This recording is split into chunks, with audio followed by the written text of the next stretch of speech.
What if the people you trusted most were the ones digging your grave? She was rich.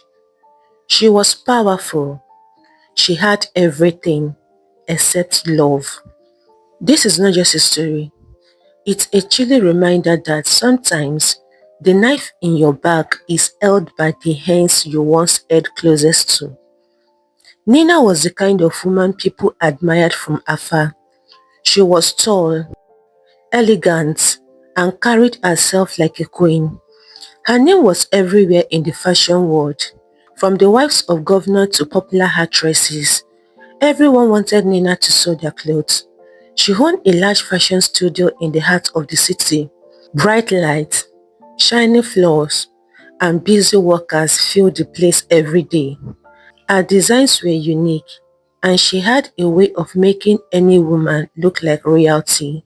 Born into a poor family, she grew up in a small one-room apartment with her parents and four younger brothers. Her father died when she was 16, leaving her mother to raise them alone. Nina couldn't afford university at first, so she learned sewing from her neighbor. She started with one second-hand sewing machine, taking small jobs like fixing torn clothes and sewing uniforms. She worked late into the night, often falling asleep at the machine. It wasn't easy, but Nina had a fire inside her, a hunger to be more than her circumstances. Years passed, and her talent began to speak for her. From ordinary customers, she moved to styling wealthy women. In just 5 years, Nina became a self-made millionaire. She built her own fashion house in Lekki. She opened two shops. She had workers under her. Her name was in magazines. She was invited to TV shows. But even as she became rich, she stayed humble. She never forgot where she came from. One day, a loyal, hardworking domestic worker, Auntie Ruth, who cooked and cleaned for Nina, came to work with a small girl beside her. "This is my daughter, Pamela," Auntie Ruth said. "She's just 10. Her school is on break." Nina smiled. "You can bring her every day if you want." Pamela was small. She had a sharp mind for her age, always curious, always eager to help. She watched Nina sew, cut, and talk to customers. If Nina dropped a pin while sewing, Pamela would find it before she even asked. "You are smart, Pamela," she said one day. "One day, I'll teach you how to sew too." Pamela smiled wide. "I want to be like you, Auntie Nina." When Pamela turned 12, her life took a painful turn. Her mother remarried a man who didn't want another man's child living with him. It broke Auntie Ruth's heart, but she couldn't change his mind. Through tears, she came to Nina and said, "Please, help me raise Pamela. I trust you more than anyone." Nina didn't hesitate. She took Pamela as her own, sending her to a good school, buying her new clothes, and making sure she never lacked food or care. She taught her manners, confidence, and even the basis of her fashion business. Years went by, and Pamela grew into a beautiful young woman. She wasn't just beautiful, she was graceful, confident, and intelligent. By the time she finished school, she knew the inner working of Nina's empire. She knew the suppliers, the sub-clients, the designs that brought in the most money. She even knew where Nina kept her business record and important keys. Pamela adored Nina, but deep inside, she carried something more than admiration. She didn't just want to work for Nina, she wanted to be Nina. She wanted the clothes, the cars, the luxury, and the attention. Nina met Jay at a friend's birthday party. He was tall, handsome, and had that confident smile that made women notice him. The moment Jay saw her, he couldn't stop staring. "You look like a goddess," he said that night. Nina laughed. She was older than him, 15 years older, but she felt young again. The age difference was obvious, but Jay acted like it didn't matter.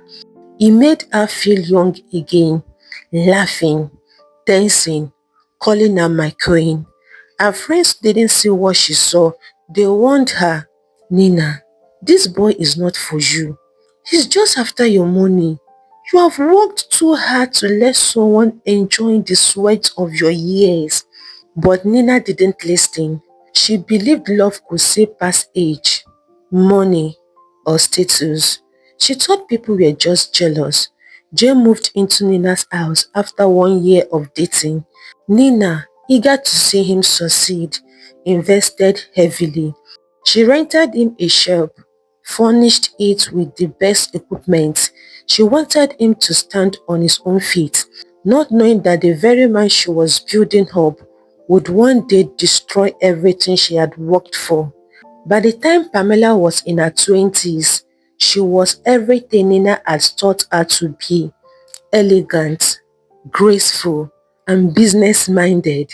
She even started dressing like Nina: tailored dresses, designer heels, nails hairstyles. Sometimes when they walked into a room together, people thought they were sisters. But Pamela's eyes had started noticing something else in Nina's life: Jay. Pamela admired him at first from a distance. She saw how he opened the car door for Nina, how he whispered in her ear during events, and how he smiled when he wanted something. But she also saw something Nina didn't: the way Jay's eyes sometimes wandered, and the way he loved attention from younger women. Pamela had always dreamt of having a man like that: stylish, confident, and with a taste for the good life. And in her mind, she thought, if Jay was with me, we would be perfect together. We are closer in age. We speak the same language of youth. It started innocently. A small joke here, a lingering eye contact there. Jay would sometimes compliment her dresses or say, Pamela, you are looking like a model today. She would laugh, pretending it was nothing. But deep inside, she felt a thrill. Nina noticed nothing. She was too busy expanding her empire, opening another branch for her fashion studio and securing contracts. To her, Pamela was loyal and Jay was in love. She had no idea that the two people she trusted most were slowly drawing closer like shadows in the dark. The first time it happened, it felt almost harmless. Nina had traveled to Accra, Ghana for a high-profile fashion event, leaving Pamela fully in charge of the business and the house. She trusted her completely. The first few days were normal. Pamela went to the studio during the day, came home at night, and stayed in her room. Joe would check in occasionally, asking if she needed anything. One evening, there was a heavy rainstorm. Pamela came back from work drenched. Joe was in the living room watching football. He looked up and said, Pamela, you are soaked. Come, let me get you a towel. She laughed, shaking her wet hair. Don't worry, I will be fine, she replied. But Jay insisted. He brought her a towel, and as he handed it to her, their fingers brushed. It was a small touch, but it lingered longer than it should have. That night, Pamela couldn't sleep. Her mind replayed the way Jay looked at her, not as Nina's daughter or assistant, but as a woman. The next day, Jay offered to drive her to the studio. It became a habit. On the way, they would talk and laugh. Sometimes he would compliment her perfume, or she would tell him his shirt looked good on him. One Friday night, Jay suggested they watch a movie at home, just to keep you company until Nina comes back, he said. Pamela hesitated, but curiosity won. They sat together on the couch, a bowl of popcorn between them. Halfway through the movie, his hand brushed against hers again. This time, neither of them pulled away. By the end of the week, they had crossed a line. It happened quickly, a mix of laughter, soft words, and a moment where they both forgot who Nina was to them. When it was over, Pamela sat in silence, her heart racing.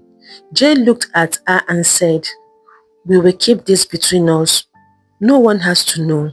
From that night, they were no longer just friends. They were lovers in the shadows. Pamela told herself it was just fun, that she still loved Nina like a mother. But deep inside, a dangerous thought began to grow. What if Jay was mine completely? Nina returned from her trip full of excitement. She had secured a big contract with a foreign fashion house, and her wedding was just a few months away. Her energy was infectious. She laughed more, worked harder, and spent her evening strolling through wedding catalog. "Pamela, we are going to have the wedding of the year," she said one night, her eyes sparkling. "I want everything perfect. The flowers, the music, the food. You will be my chief bridesmaid." Pamela smiled and nodded, her voice soft. "Of course, mommy, anything for you." But inside, her heart twisted. She had been in Jay's arms just the night before. Jay played his role well. He acted like the loving fiancé, helping Nina pick wedding colors. Only Pamela and Jay knew the truth. As the wedding day approached, Nina spared no expense. She booked the most expensive event center in the city. She paid for a famous band to perform. She ordered a custom-made gown from Italy and flew in a photographer from South Africa. Every bill was paid from her own account. Pamela was by her side through it all, smiling, helping with guest list, fitting her bridesmaid dress. But every time she looked at Jay, she imagined herself as the bride instead. Finally, the day came. The hall was decorated with fresh flowers, golden lights, and white silk curtains. Guests in elegant clothes filled the room, whispering about how beautiful everything looked. Nina walked down the aisle like a queen, her gown glittering under the lights. Jay smiled as she approached, holding her hands like he was holding his future. They exchanged vows, kissed, and the hall erupted in cheers. That night, after the guests has gone and the music has faded, Nina and Jay shared their first night as husband and wife. What she didn't know was that just a few hours later, in the same house, her husband would slip into Pamela's room and take her in his arms. The wedding was beautiful, but it was built on lies. And lies, no matter how pretty, have a way of breaking. Pamela had crossed many lines in her life, but this one was different. She was sleeping with her boss husband, a woman who had raised her like a daughter. At first, it felt exciting, like a dangerous game she could control. But soon, it became something deeper. She wanted Jay all to herself. Whenever Nina and Jay went out together, Pamela felt an ache in her chest. She would watch them laugh, hold hands, and smile for the camera, and she would think, "That should be me standing there." Jay felt her obsession without even trying. He would sneak into her room late at night, whispering, "You are the only one who really understands me." He complained about Nina, saying she was too controlling, too busy with her work, too focused on money. Pamela started seeing herself as the better choice. She was younger, more playful, and closer to Jay's age. She believed they were meant to be together, but there was a problem. Nina wasn't going anywhere. She was still strong, still in love, and still the owner of everything Jay enjoyed. The trips, the luxury cars, the expensive house, it all came from her. One night, after a heated conversation, Jay said the words that would change everything. If she wasn't in the picture, things would be different for us. Pamela stared at him, her heart racing. What do you mean? She asked. Jay didn't answer directly. She just smirked and said, think about it. From that night, Pamela couldn't stop thinking. She imagined a life where Nina was gone and she was the lady of the house. No more hiding, no more pretending. Just her and Jay, rich, free, and happy. Slowly, the fantasy turned into a plan, and once they decided to act on it, there would be no turning back. The idea of getting rid of Nina started like a shadow in the room, silent, almost invincible. But with each stolen moment, each whispered between Pamela and Jay, the shadow grew darker and more real. Pamela wanted it, Jay needed it, and together they convinced themselves it was the only way to be free. They began talking in codes, always careful never to say too much in public. Late at night, they would lie together and plan. Jay knew people who could handle things, men who didn't ask questions, only took orders for a price. Pamela listened as he described how quick it could be. No mess, no trail.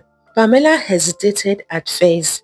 A part of her still remembered how Nina had raised her, clothed her, fed her. But that voice was quickly drowned out by greed and desire. She told herself, Nina has lived her life. It's my turn now. They waited for the perfect opportunity. When Nina told them she had to travel again for a big business meeting, Jay's eyes lit up. This is it, he whispered to Pamela when Nina wasn't looking. The plan was simple. Nina would be attacked on the road before she reached her destination. It would look like a random robbery gone wrong. Her body would be buried quickly, leaving no trace. Jay and Pamela would cry the loudest, playing the roles of the grieving husband and the heartbroken daughter. Everything was set. The men were paid. The date was fixed. Pamela couldn't sleep the night before Nina traveled, not because she was afraid of what they were about to do, but because she couldn't wait for the life that would follow. The morning of the trip, Nina was in high spirits. She wore a crisp white blouse, dark jeans, and her favorite gold earrings. Her suitcase sat by the door, neatly packed for her 2 days business meeting. Pamela fused over her like a caring daughter. Do you have your phone charger? What about your scarf? The weather might be cold there, she said. Nina smiled, touched by her concern. Pamela, don't worry so much. I will be back before you know it. Jay hugged Nina tightly at the door. His lips brushed her cheek. Drive safe, my queen, he said with a tender smile. But behind that smile, his mind was cold and calculated. Nina's driver, Matthew, loaded her bags into the black SUV. They set off. The city roads slowly giving way to quieter highways. The air was warm, the sky clear, nothing to hint at the danger ahead. About 2 hours into the journey, a small pickup truck blocked their path. Before Matthew could react, two marksmen jumped out, pointing guns at them. Out of the car, one shouted. Matthew froze, his hands in the air. Nina's heart raced. Please, take anything you want, she begged, clenching her handbag. But this wasn't a robbery. Matthew tried to stop them, but a hard gunshot on the head sent him on the ground. One of the men grabbed Nina roughly, pulling her away from the road and into the bushes. Nina struggled, screaming, why are you doing this? Please, I have money. I will give you everything. The men didn't answer. Within minutes, our cries were swallowed by the thick silence of the forest. A sharp pain in her chest, darkness, and then nothing. Her body was buried in a shallow grave, hidden under a loose earth and fallen leaves. By the time the sun began to set, there was no sign she had ever been there. Back in the city, Pamela and Jay were already preparing their performance. When Nina's number didn't go through, Pamela called Jay in front of others, pretending to panic. "I can't reach her. She's not answering," she cried. By nightfall, the news had spread. Nina was missing. The news of Nina's disappearance spread like wildfire. Jay and Pamela wasted no time. They walked into the nearest police station, their face painted with worry, and filed a missing person report. The police swung into action, opening an official investigation. Friends and family were quickly informed. Some wept openly, others whispered behind closed doors, trying to make sense of what had happened. Nina's closest friends noticed something odd about Jay's sudden public concern. In a dramatic move, Jay called a press conference, standing before flashing cameras. He clapped his hands, his voice trembling as he pleaded, "If anyone out there has any information about Nina's whereabouts, please, I beg you, come forward. Help us bring her home." The speech tugged at the hearts of strangers, but Nina's friends weren't convinced. They had seen enough to know when a performance was played out. Determined to get to the truth, they secretly hired a private investigator. He began by tracing Nina's phone record. Days later, his report landed in their hands and it was explosive. On the day Nina disappeared, Jay and Pamela had called her several times. The last recorded conversation between Nina and Jay was chilling in its simplicity. Jay had been persistently asking about her exact location. The call log from the telecom company confirmed it all. Every timestamp, every duration, and every reported question pointed in the same direction. It was no random disappearance. The more the days passed, the more the pressure mounted on Jay and Pamela. The police investigation was moving slowly, but the private investigator Nina's friends had hired was working tirelessly behind the scene. Piece by piece, he was putting together a puzzle that painted a very different picture from the one Jay had been showing to the world. Jay, still pretending to be the grieving fiance, kept granting interviews and making emotional appeals. On camera, he spoke with a trembling voice about how much he loved Nina, how empty his life felt without her, and how desperate he was for her safe return. But away from the spotlight, cracks were beginning to show in his performance. The private investigator uncovered CCTV footage from the store near Nina's boutique showing Jay and Pamela together on the evening of Nina's disappearance. Just hours after the last phone calls they made to her, they appeared tense, whispering to each other, and Jay's hand rested protectively on Pamela's back. When Nina's friends confronted the police with their footage, alongside the call record, the investigation took a sharp turn. Jay and Pamela were both invited back for questioning. At first, Jay maintained his innocence, claiming the calls to Nina were simply to check on her well-being.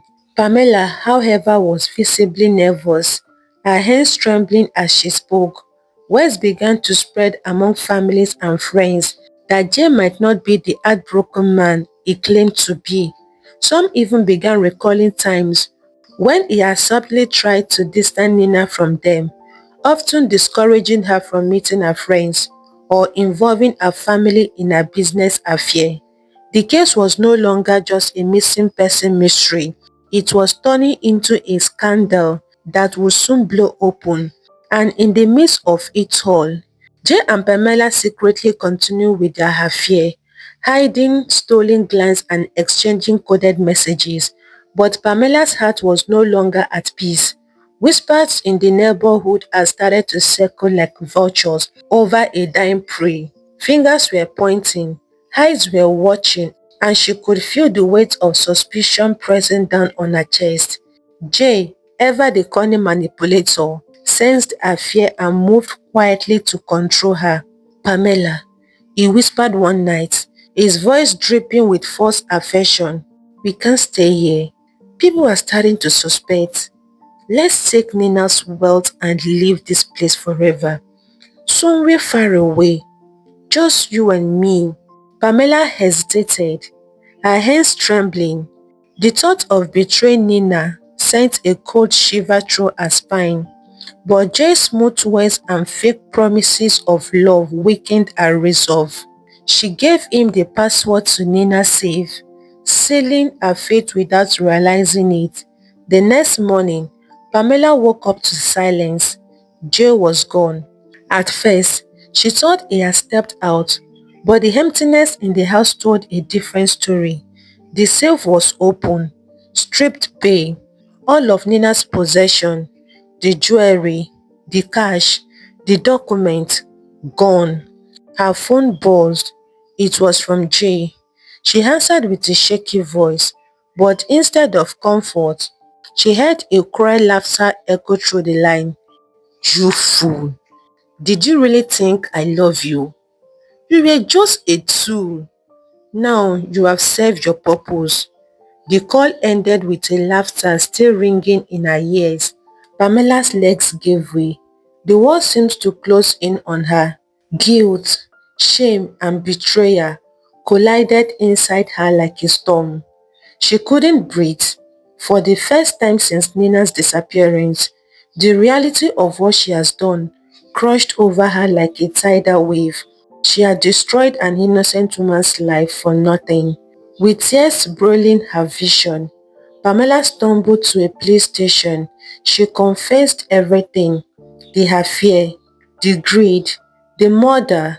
Her voice shook as she spoke, and when she finished, the officer looked at her with a mix of disgust and pity. Meanwhile, Jay's freedom was short-lived as he prepared to board a flight out of the country.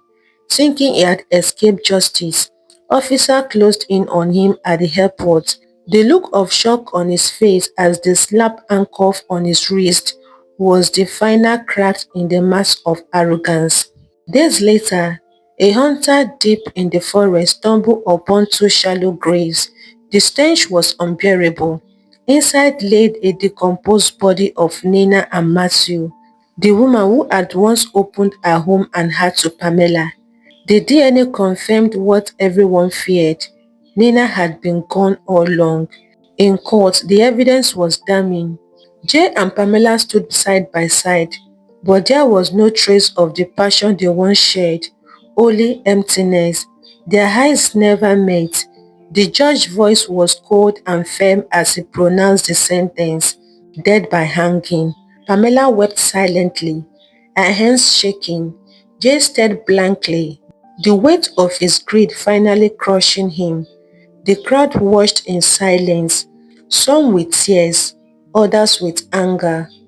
Lessons from the story. This story teaches us that trust is one of the most delicate gifts we can give, but it is also the easiest to betray. Nina opened her heart, her home, and her wealth to those she loved. Yet, those very people became the architect of her downfall. Let this story remind you, be careful who you welcome into your life.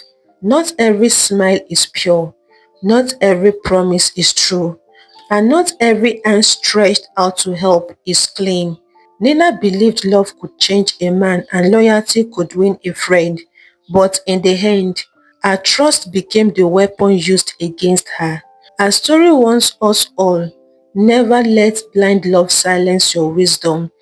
Instead of Pamela being grateful for Nina's kindness, she allowed jealousy to fester, leading her down to path of betrayal. Pamela gained nothing but regret, shame, and a sentence that ended her life. Betrayal is sweet only for a moment. Lies may cover the truth for a while, but they can never erase it.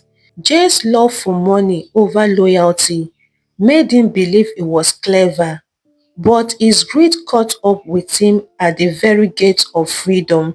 His ending reminds us all, crime never pays, and no one escapes the consequences of their actions. Every choice has a consequence. We must all remember that the seed we plant in secret will one day grow in the open. Betrayal will always be exposed, greed will always backfire, and truth will always shine, no matter how dark the lies. So, dear friends, take this lesson at heart, guide your heart, guide your trust, love with wisdom, not blindness, and never forget, evil may seem to win for a season, but justice always comes in the end. Thank you so much for watching this story to the very end. Stories like this are not just for entertainment. If this story touched you, I would love to hear your thoughts. What lesson are you walking away with today? Do you think Nina should have listened to her friends about Jay? And what about Pamela? Was she a victim of love or simply driven by envy? Drop your answers in the comments. I will be waiting to read them. If you want more powerful stories like this, then don't forget to hit that subscribe button and turn on the notification bell so you never miss another one. Your support means so much to me. Together, let's keep spreading stories that heal, touch, and change lives. I love you all. God bless you.